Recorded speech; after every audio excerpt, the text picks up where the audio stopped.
Thank you, Yusheng, for that comprehensive history. You know, the check is in the mail. Now, so, you know, you've heard from the outside looking in and from the kind of semi-inside looking in. Any good research lab, there's a number of different things that have to come together. And, you know, like growing crops. You need sunshine, and that means money and expertise. So the next person I'd like to invite up is Steve Wilkus. He's a long-term sponsor, meaning he was here, you know, almost basically as long as WINLAB. And one of the things that you'll notice about people that do technical work at WINLAB, they're a little crazy. Which is, you know, Steve is no exception. He's a little crazy. But, you know, we mean creative and like that. So Steve is going to have an interesting perspective because he has actually gotten people to write checks, you know, big checks to support WINLAB. So that's a different level of commitment, you know, than, even though I know they're precious guys, Yusheng and Tom Lines. But I want Steve to tell us a few things about the history of WINLAB and how he feels about it. Steve?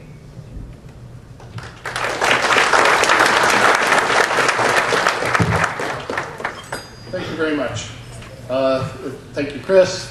Thank you, Ray. And thank you, too, very much, Melissa and Noreen, and all of you who have helped to set up such a wonderful evening and day for all of us.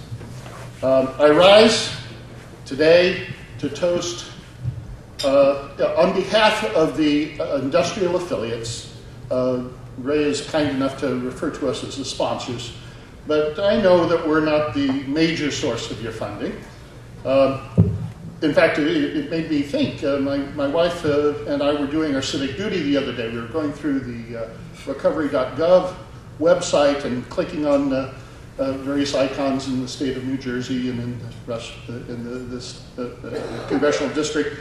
And then I kind of lost interest, but my wife kept clicking away, and she hollered and said, you know, I think I found some funding among the $20 million that's on the website for Rutgers University. She said, I think I found a grant that went to, must be WINLAB.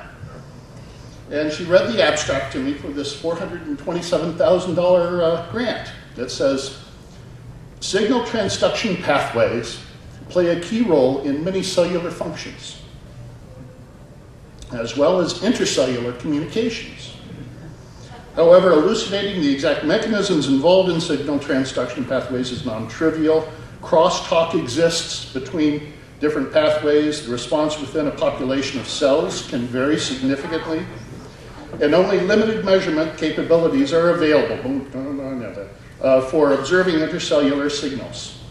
One specific example highlighting the importance of signal transduction and how it is affected by cell population is stem cell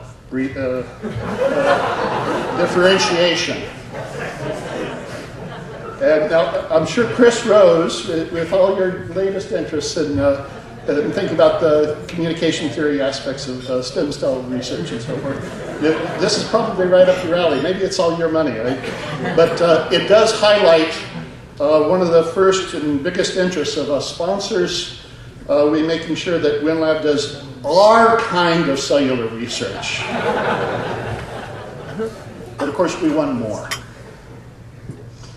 We want to rub shoulders with the wise and the witty and the winsome faculty and the staff here. We want to hear the fresh and even the foolish ideas that are bouncing around in the hallways here.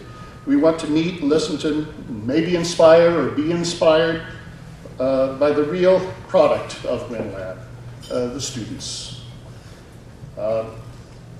In thinking about all that you've done and the importance that you place on the students here, I'm reminded of a newspaper clipping that my mother put in my baby book, and you'll have to excuse me for reading it. You have to remember that it went into a baby book 53 years ago, and at a time when engineers were expected to be male. So I've changed a few words in the text, but I'll leave the title unchanged. It's called Building Men by Robert Murphy. And it asks, how do you train them?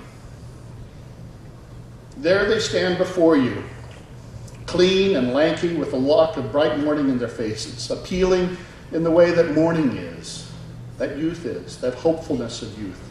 And then you realize the awful responsibility that is yours to train. To train and build, to nurture and lead. You realize how much of business is training, how much of modern industry is building men. Urge them, learn their craft, of course, and learn it well, whatever it is, law, accounting, engineering. Tell them they must labor hard to learn it well, that of course. Goad them to dip into classic tombs, and newer letters, and touch base often in academic halls,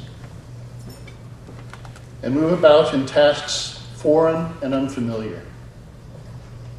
Let them sit beside you as you work, to work with you, to study with you, to be perplexed with you, to analyze with you and to dream with you, to give them the impossible task to do, the unanswerable question to answer. There's no better way to train, whether you be Socrates training Athenian youth, or an American man of business teaching some youthful hopeful the craft of management in mid-century industrial America. These virtues are needed still in this century, if not the sexist and the nationalism. These virtues are practiced, though, here in abundance at WINLAB and at Rutgers University. The training, the facing of these impossible tasks, and the pondering of the unanswerable and unanswered questions, and the grit that are made into articles and publications, reports and papers. But it is the students who are formed by that grit, formed into the engineers and leaders we count on so much. So, it is to you students I give the concluding salute. You are in the fine organization with excellent professors, leaders, and faculty, studying material that is truly changing the world. I wish you well. Thank you.